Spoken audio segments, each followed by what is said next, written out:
हम इतना बिजी होते हैं कि हमें पता ही नहीं होता कि what are the things that we need to do to make us happy. एक यूनिवर्सिटी गया हुआ इंसान और एक यूनिवर्सिटी ना गया हुआ इंसान, दोनों में बहुत फ़र्क होता है। How I was treated as a child is going to have a very important role on मैं अपने बच्चों को किस तरह ट्रीट करती हूँ। मुझे अपनी नीड्स, अपनी वांट्स, अपना ख्याल रखना, अपनी रिस्पेक्ट करना, वो सारी चीज़ें मैंने सीखी in this 1 year। You can incorporate some of these things in your next year goals के वो चीज़ें ट्राई करें जो आपने कभी नहीं की। हेलो, अस्सलाम वालेकुम, welcome back to my YouTube channel. आज हम रिकॉर्ड करने लगे हैं for our segment self development. And as this year is ending, 2023 ख़त्म होने लगा है, so I wanted to do something which can help us reflect on our year, passing year, जो पास हो चुका है खैर, उस पर in a positive way. So I am gonna talk about how was this year for me, and I will be talking about the positive side of it. तो कोई ये ना समझे कि बस मेरी लाइफ में सब कुछ अच्छा ही हुआ है इन दिस ईयर। हर किसी की लाइफ में वो फेजेस आते हैं, वो डेज आते हैं, वो वीक्स आते हैं जो बुरे होते हैं, ख़राब होते हैं, जिसमें ग्रोथ नहीं भी होती। बट द पॉइंट कि जो ग्रोथ डिस्कस की जा रही है, जो पॉजिटिव चीज़ें डिस्कस की जा रही हैं, उसका मकसद ये है कि it can help us reflect on this year in a positive वे, ताकि हम नए साल को एक अच्छे पॉजिटिव नोट पे स्टार्ट कर सकें। यही मकसद है।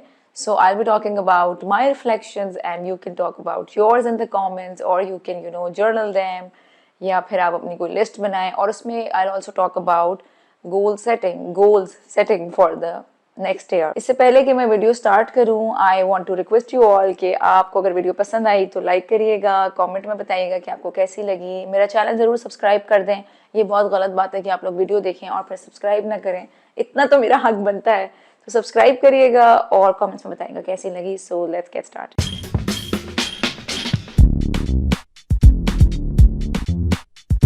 सो सबसे पहली चीज़ and the most important thing जो दैट हैज़ हैपन इन 2023, जो मतलब हाईलाइट की भी हाईलाइट है, that's I think I started my course, I changed my career path, I am studying psychotherapy and I am training as a psychotherapist.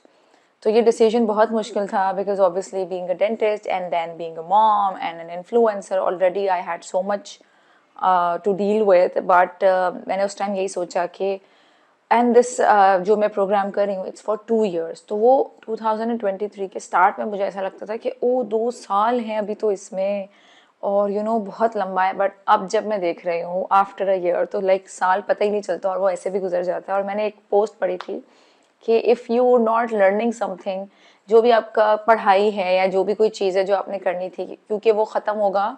कोई masters programme के बारे में था कि उसको ख़त्म होते 4 साल लगेंगे या 5 साल लगेंगे, and then you will be 38 और 39।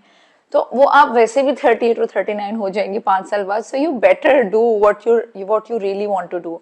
तो अभी like after a year I am very happy about this decision कि बहुत कुछ आपके दिमाग में भी चल रहा होता है, बहुत कुछ आप सुनते भी हैं कि इतना पढ़ा है, 4 साल पढ़ा है, 5 साल पढ़ा है, and now you doing something else.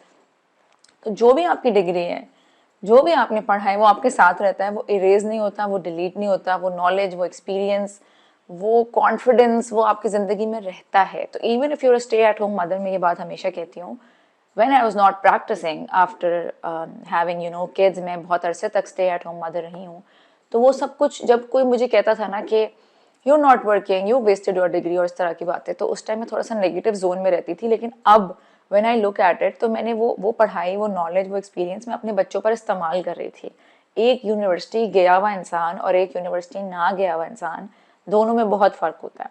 तो अगर किसी को भी ये मत कहने दें कि oh you're wasting, you not wasting, it's with you and it will stay with you for ever.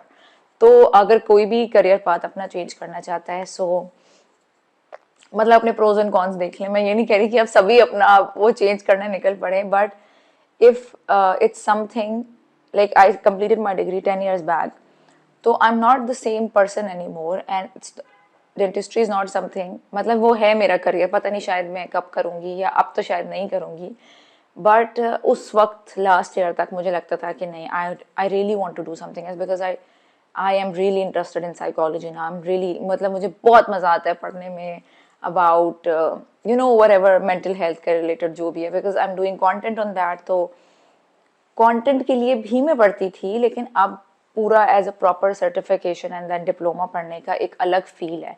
And इसी कोर्स से रिलेटेड एक हाईलाइट की भी हाईलाइट जो मैंने कहा है वो ये है कि this course required me to start my own therapy. अगर आपने थेरेपिस्ट बनना है so you have to be in professional therapy.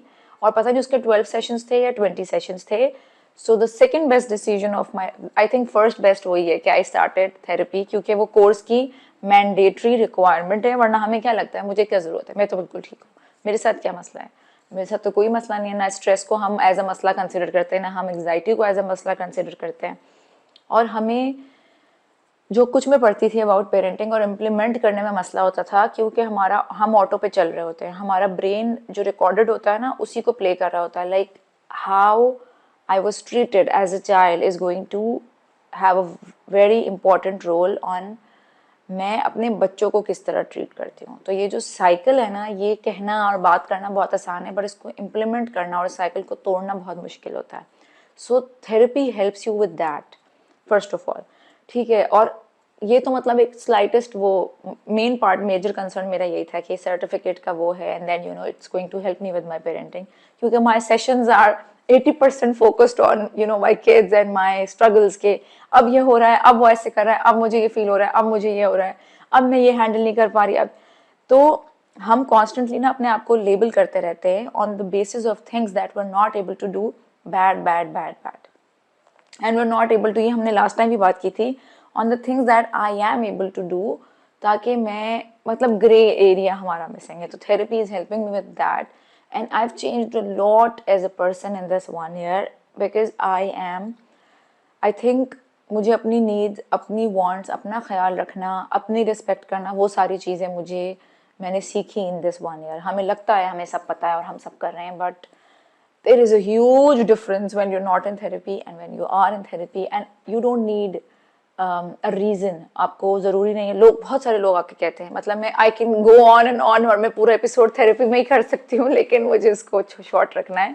बहुत सारे लोग आके कहते हैं कि आप बताएं हमें थेरेपी की ज़रूरत है या नहीं। अगर ये सवाल है ना आपके दिमाग में तो आपको ज़रूरत है थेरेपी की, और अगर ये नहीं है तो पूछे अपने आप से कि मैं अपनी ज़िंदगी में कहाँ लैक कर रही हूँ और कहाँ इम्प्रूव करना चाहती हूँ। एंड इट्स लाइक हेल्प, जैसे हम सैलून जाते हैं अपनी you know taking care of our self, जैसे हम डॉक्टर के पास जाते हैं, जैसे हम बाकी सब कुछ करते हैं, तो it should be a part of our you know lifestyle. और अगर नहीं भी करना तो 1-2 सेशन करा कर देखने में कोई हर्ज नहीं है। वैसे 1-2 सेशन बहुत ओवरवेलमिंग होते हैं, शुरू में तो आपको लगता है कि ओ माय गॉड मेरे साथ क्या हो गया ज़िंदगी में, Aahista Aahista like it grows on you. तो थेरेपी इज समथिंग जो शुरू में ओवरवेलमिंग ही लगेगी, ये ज़रूर मैं हेड्स अप दूंगी कि but like give yourself some time. I think 10 session, 10 चलो 5 करके देखें, 5 करके देखें एंड देन डिसाइड। कोई हर्ज तो नहीं है ना, मतलब कोई गन पॉइंट पर तो नहीं कहेगा कि कंप्लीट करें, 5 सेशन करें, नहीं समझ आता छोड़ दें। Also I became aware about my needs and my wants, and उसमें different exercises होती है, like my therapist told me to write down my you know wish list, या एंड उसमें टॉप पर थी सोलो ट्रिप, ठीक है।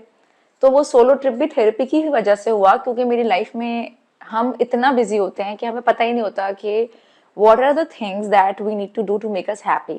अब उसमें फाइनेंसेस इन्वॉल्व होने की जरूरत नहीं है, छोटी छोटी चीजें होती है, जैसे कि I love colouring, I love painting, और वो सब कुछ हम छोड़ देते हैं क्योंकि हैबिट्स के लिए टाइम ही नहीं। और अगर है भी तो हम रील्स देख लेंगे, हम टीवी देख लेंगे 1 घंटा बैठकर, लेकिन हम वो चीज़ें नहीं करते जो हमें पसंद हैं, जो हमें अच्छी लगती है, क्योंकि अवेयरनेस में ही नहीं है। और एक ये भी चीज़ है कि आप क्या बैठ के कलरिंग करें या क्या पेंटिंग करें, वाई नॉट। तो मैंने बहुत सारी चीज़ें अपनी विश लिस्ट में, बहुत सारी छोटी छोटी लाइक क्यूट क्यूट सी थी, वो यही पेंटिंग है, कलरिंग है। And then therapy also encourage me to start, मतलब ये नंबर 3-4 पॉइंट आ गया, बट थेरेपी की अम्ब्रेला के अंदर ये तो वो ऐसे ही रहेगा, क्योंकि पता ही उसकी वजह से चला। तो एक और चीज़ मैंने सीखी, एक तो ये कि अगर मुझे एक काम करने का मौका मिले तो वो सोलो ट्रिप था कि यू नो मैंने करनी है। And then I was reading a book at that time too, जिससे वो और रीइंफोर्स हुआ कि आपको ज़िंदगी का कोई भरोसा नहीं है, आपको ये भी पता नहीं है कि अगला साल ज़्यादा ईजी होगा या और मुश्किल होगा, या 10 years डाउन द लेन जब बच्चे बड़े हो जाएंगे तो और क्या चैलेंजेस होंगे। So why not do it right now. और वो लकीली सारी चीज़ें अलाइन हो गई and I went for a solo trip. It was like one of the best experiences of my life अल्हम्दुलिल्लाह। जबकि मुझे लगता था कि आई will be miserable without my kids और मैं उनको मिस करती रहूँगी, जो कि मैंने किया। ज़ाहिर है बच्चे आपकी एक पार्ट बन जाते हैं, आपकी ज़िंदगी का एक पार्ट होते हैं, और उनको छोड़ के जाना बहुत मुश्किल होता है। बट लाइक आपकी जो ग्रोथ होती है ना, वो आपके कंफर्ट जोन के बाहर ही होती है। उसमें मेरे बच्चों ने भी बहुत कुछ सीखा। जैसे कि मैंने अपनी थेरेपिस्ट से जब कहा कि वो उनको क्या लगेगा, इट्स, वो मेरे हेड में इतना सेल्फिश डिफाइन था, बट देन शी सेड कि you prioritising your needs will also help your kids prioritising themselves. जब वो माँ को देखेंगे ना अपनी नीड्स, अपनी वांट्स को प्रायोरिटाइज करते हुए, और ऐसा नहीं है कि मतलब मैं उनको अकेला छोड़ के जा रही हूँ, there I was leaving them with their father, I was leaving them with their nano, I was leaving them with the helper, मतलब सब कुछ उनका मैं अलाइन करके गई थी फॉर जस्ट 2 nights। उसमें भी मुझे बहुत गिल्ट हो रहा था, बट खैर ग्रोथ आपकी कंफर्ट जोन के बाहर होती है अगेन। उसके अलावा मैंने बहुत सारी वो जो फर्स्ट टाइम चीज़ें की, वो भी मुझे उसमें उसी में पता चला कि you know the art of experiencing something new। उसमें मैंने I started learning swimming, I took like a clay workshop। तो ये शेयर करने का मकसद ये है कि maybe you can incorporate some of these things in your next year goals, के वो चीज़ें ट्राई करें जो आपने कभी नहीं की। वो चीज़ें करके देखेंगे तो पता चलेगा ना। जैसे कुछ लोग होते हैं ना फौरन, नहीं यार ये तो मैं कर ही नहीं सकती, या ये मुझसे होगा ही नहीं, या ये मुझे आता ही नहीं है। तो करना ज़रूर, ट्राई ज़रूर करके देखिए कि क्या अच्छा लगता है क्या नहीं अच्छा लगता, एक्सपेरिमेंट करके देखिए। Even the solo trip was an experiment in itself, क्योंकि मुझे हमेशा लाउड फन और शोर और शराबा, मैं उस टाइप की समझती थी अपने आप को। बट इस ट्रिप से मैंने ये सीखा कि I can like enjoy slow fun. मतलब slow fun is also my thing, कि बस पहाड़ों में और ग्रीनरी है और खामोशी और सुकून है, द सिरेनिटी, वो वाला एक्सपीरियंस था मेरा। तो I also enjoyed that allot. तो अपने बारे में आपको ना बहुत सारी चीज़ें पता चलती हैं जब आप नई नई चीज़ें ट्राई करते हैं। और ये सिर्फ बातें होती हैं कि टाइम नहीं है और ये नहीं है, टाइम निकालना पड़ता है। अच्छा, और जो बहुत एक्साइटिंग हाईलाइट थी इस साल की, वो ये थी कि I gave my Ted talk 2 Ted talks this year, जिसमें से पहली I gave in February, and my husband was there and we went as a family and it was in Faisalabad. तो मुझे ऐसा हो रहा था कि क्या जाएंगे और क्या जाके मैं टॉक करूंगी, ये वो फलाना ना, बहुत मुश्किल लग रहा था। क्योंकि नॉर्मल बात करना कैमरे के सामने, कहीं जाके पॉडकास्ट करना, कहीं जाके पेरेंटिंग वर्कशॉप करना is a completely different thing. But when you are on the stage and recording भी हो रही है, सामने स्टूडेंट्स भी बैठे हैं, और एक वो वाला प्रोटोकॉल होता है टेड टॉक टाइप का, तो वो बहुत आपको अनकंफर्टेबल लगता है। एंड नो मैटर व्हाट, आप जितना भी कंफर्टेबल हो जाएं बात करने से, ये वो, when you are there and you have to go through the points, और उनके सर्टेन वो होते हैं कि ये बातें आपने नहीं करनी, ये करनी है, तो फिर एक स्ट्रेस था। But again my kids were with me and they were cheering for me, and in the end वो स्टेज पर भी आ गए, तो उन्होंने, दे स्टिल रिमेंबर कि तो ऐसा नहीं था कि जब आप कुछ कर रहे होते हैं ना अपने लिए, तो आपके बच्चे उसमें साथ ही इन्वॉल्व होते हैं। ऐसा नहीं होता कि वो मैं अपने लिए ही कर रही थी, उनकी अपनी बहुत लर्निंग हुई उस ट्रिप में। और फिर मेरी सेकंड टेड टॉक थी विच वाज इन इस्लामाबाद, अभी रिसेंटली थी, आई थिंक 1-1.5 महीना पहले। तो मुझे उसके लिए बहुत मेरे लिए वो बहुत ईजी हो गया, क्योंकि मैं एक बार कर चुकी थी। जबकि पहली टेड टॉक में मैं बहुत नर्वस थी, दूसरी में भी थी, लेकिन एक डिफरेंट टाइप ऑफ नर्वस था कि क्या ही हो जाएगा, 15 मिनट तो 20 मिनट तो बोल ही लूंगी, और अगर नहीं बोली फ्रीज भी होगी, क्या होगा, वर्स्ट केस सिनेरियो आप फ्रीज हो जाएंगे। तो again this is, I am trying to take you there, के करना चाहिए। कोई चीज़ मुश्किल लग रही है, किसी चीज़ में डर लग रहा है, किसी चीज़ में नर्वस फील कर रहे हैं, सब करते हैं, it's a part of life. So I think बहुत जो मेन और ग्रैंड चेंज आया मेरे अंदर, वो ये है कि I am comfortable with my self. जो एक नीड होती है ना पीपल प्लीजिंग की हमारे अंदर, जो हम सबके अंदर होती है, आई थिंक बीइंग पाकिस्तानी और देसी हाउस होल्ड में जो हम बड़े होते हैं, उसको बुरा लग जाएगा, वो बुरा मान जाएगी, उसको क्या फील होगा। इतना हम ख्याल रखते हैं हर किसी की नीड्स का कि हमारी नीड्स हमें समझ ही नहीं आती कि यार मुझे क्या बुरा लग रहा है और मैं लेट हो रही हूँ, या मुझे प्रॉब्लम हो रही है, या मैं घंटे से वेट कर रही हूँ और किसी को मेरे टाइम की वैल्यू नहीं है। आप डोरमैट बनते जाते हैं ना। तो एक चीज़ मैंने ये सीखी है कि रिस्पेक्टफुली और बहुत पोलाइटली, ये नहीं है कि मतलब आप बदतमीजी अब करते रहे, लेकिन रिस्पेक्टफुली पोलाइटली मुझे बाउंड्री सेटिंग आ गई विद माई ऑडियंस ऑल्सो। लोग ये समझते हैं कि अगर आप if you have a public profile, तो everybody can come and give you advice। ठीक है, आप क्रिटिसाइज भी करें, एडवाइस भी दे तरीके से। आप मुझे ये नहीं कह सकते कि मैं अपने घर में अपने बच्चों के साथ अपने माहौल में क्या करूं और क्या ना करूं। You can not dictate my life just because you are following me. आप मेरे फॉलोअर है तो इसका मतलब आपको टिकट नहीं मिल जाता कि अब मैंने अपनी ज़िंदगी आपके हिसाब से गुजारनी है। एक तरीका होता है कि मैं डिसएग्री करती हूँ, या आपको ये चीज़ इस तरह से कहनी चाहिए थी, इस तरह से रिस्पेक्टफुली। हमेशा रिस्पेक्ट का, कहते हैं ना, तमीज़ का और रिस्पेक्ट का दामन हाथ से ना जाने दे, उसका ख्याल रखा करें। So I think that was it. I think हमारे पास और टाइम भी नहीं है इसको और लंबा करने का, तो इतने ही रिफ्लेक्शंस थे जो I wanted to share with you guys, and I hope it will help you and inspire you to try new things and change yourself, improve yourself। और ग्रोथ आपकी एक जर्नी होती है जो वक्त के साथ साथ होती है और होनी चाहिए, क्योंकि जैसे पानी खड़ा होता है ना तो वो बिल्कुल स्मेल आ जाती है, ख़राब हो जाता है, गंदा हो जाता है। इंसान भी अगर खड़ा रहेगा तो बस ज़िंदगी जो है वो रुक जाएगी। तो ज़रूर हमें इस पर रिफ्लेक्ट करना चाहिए। पिछले साल पर रिफ्लेक्ट करके आप you can take out the negatives also, कि क्या क्या चीज़ें थी जहाँ मैंने लैक किया, या कहाँ क्या क्या चीज़ें हैं जहाँ मैं मज़ीद इम्प्रूव करना चाहती हूँ। जैसे कि मैं I want to improve and मेरे हर तरह के गोल्स होते हैं, इस्लामिकली होते हैं, एज अ मदर होते हैं, as a as a student होते हैं, फिर एज एन इन्फ्लुएंसर हो, जैसे मेरा कंटेंट क्रिएशन है, जो मेरा काम है, उसमें होते हैं कि मैं क्या क्या अपग्रेड कर सकती हूँ। तो इन तमाम चीज़ों में आप भी इस तरह सेगमेंट्स बना के अपने गोल्स लिख सकते हैं। You can write your short term goals and then you can write your long term goals. तो अगर आप, जैसे हमेशा मैं कहती हूँ, रीडिंग इज़ समथिंग दैट ज़रूर हमें करनी चाहिए। वो अगर आपसे नहीं होती तो आप एक पेज का गोल रखें कि मैं एक पेज करूँगी रोज़ाना, और वो एक पेज करते करते करते ये होगा, इवेंचुअली आप एक साल में जब देखेंगे तो आप बहुत कुछ रीड कर चुके होंगे। तो छोटे छोटे गोल्स हों, ये नहीं, और बहुत सारा काम अपने आप को ना दें, हैबिट के ऊपर हैबिट अलाइन ना करें, ये मैं वर्कआउट भी कर लूँगी, मैं रीडिंग भी कर लूँगी। नहीं, एक चीज़ को टाइम दे, give yourself a month to get used to that habit, चाहे वो नमाज है, चाहे वो कुछ भी है, and focus on one thing.